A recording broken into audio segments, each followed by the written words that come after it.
Bagaimana membaca pengakuan Ketua KPK Agus Raharjo soal Jokowi dan upaya pemberantasan korupsi? Kita bahas bersama Koordinator ICW Agus Sunaryanto. Sebelumnya kami juga sudah berupaya menghadirkan pihak dari kantor staf kepresidenan untuk hadir namun berhalangan. Pak Agus, selamat petang. Selamat petang, Mbak. Pak Agus Raharjo ini kan sebut Jokowi itu pernah meminta penghentian kasus IKTP. Apa arti pernyataan dari mantan Ketua KPK ini? Ya, tentu apa yang sudah disampaikan oleh Pak Agus Raharjo yang kemudian dibantah oleh pemerintah gitu ya, itu menurut saya satu hal yang mengagetkan sekali karena kalau benar-benar itu terjadi dan saya sih punya keyakinan bahwa itu terjadi ya, karena Pak Agus Raharjo ini sebagai mantan ketua KPK pasti menanggung resiko besar kalau kemudian dia melakukan fitnah, apalagi kepada presiden gitu ya.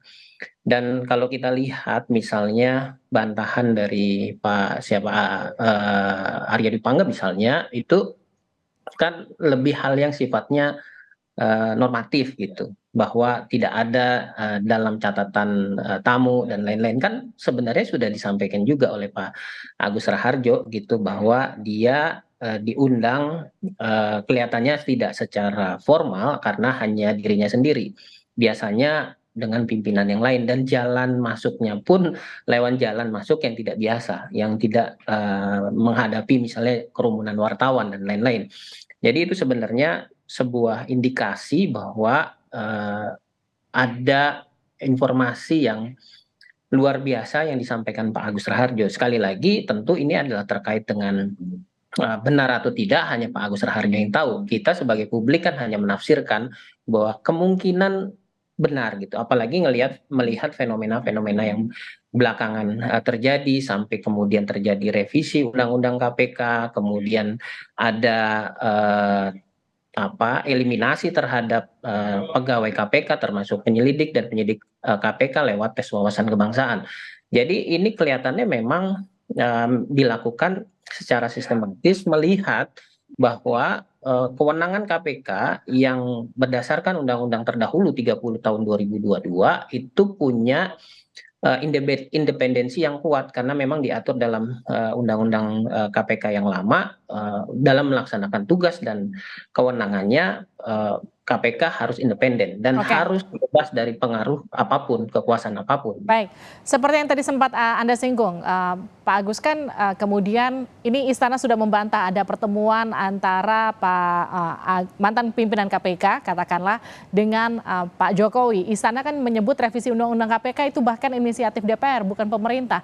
Jadi bagaimana kemudian Anda melihat ada intervensi apa yang kemudian dikatakan mantan pimpinan KPK diduga intervensi dari presiden kemudian beruntut pada revisi Undang-Undang KPK?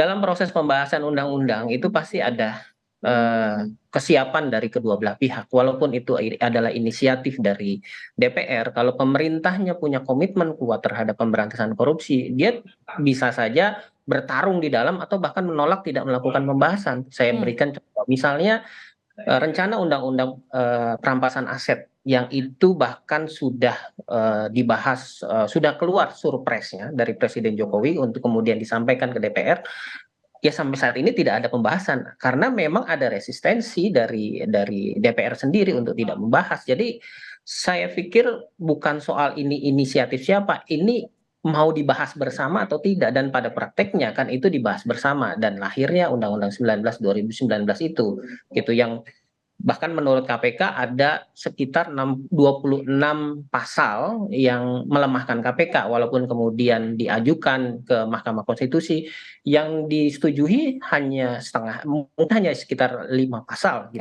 Jadi sebenarnya ini cukup banyak persoalan-persoalan yang ada gitu. Tapi gini, ketika Pak Agus Raharjo mengatakan upaya atau katakanlah turunnya upaya pemberantasan korupsi dan juga kejadian yang terjadi pada Firly Bahuri ini adalah buntut dari revisi Undang-Undang KPK, Anda setuju nggak dengan ini?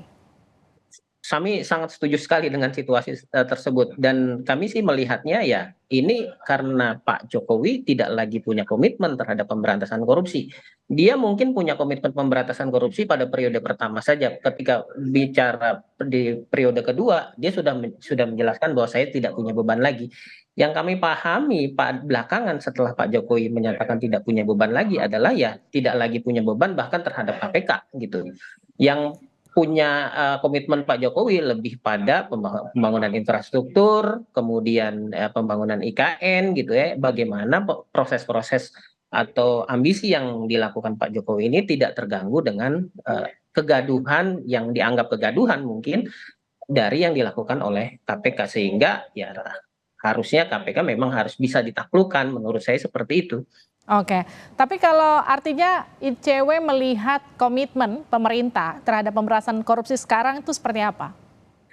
Sebenarnya itu bisa terkonfirmasi dari hasil indeks persepsi korupsi gitu. Apa yang dilakukan oleh pemerintah belakangan itu terkonfirmasi di awal tahun 2023 ketika indeks persepsi korupsi turun jauh gitu dari 38 ke 34 gitu. Ini sebenarnya sudah menggambarkan bagaimana situasi pemberantasan korupsi di Indonesia gitu ya. Jadi ya kalau kemudian pemerintah kemudian kemarin membentuk tim untuk melakukan upaya reformasi hukum, kemudian ya menurut saya itu satu hal yang baik gitu. Tapi Oke. menurut saya itu belum cukup. Baik, terima kasih Pak Agus Sunaryanto sudah bergabung bersama kami di Sapa Indonesia Malam. Sebelumnya kami juga sudah berusaha untuk meminta konfirmasi dari pihak istana dengan mengundang mereka, namun belum ada yang berkesempatan bergabung bersama kami. Terima kasih Pak Agus. Sama-sama, Mbak.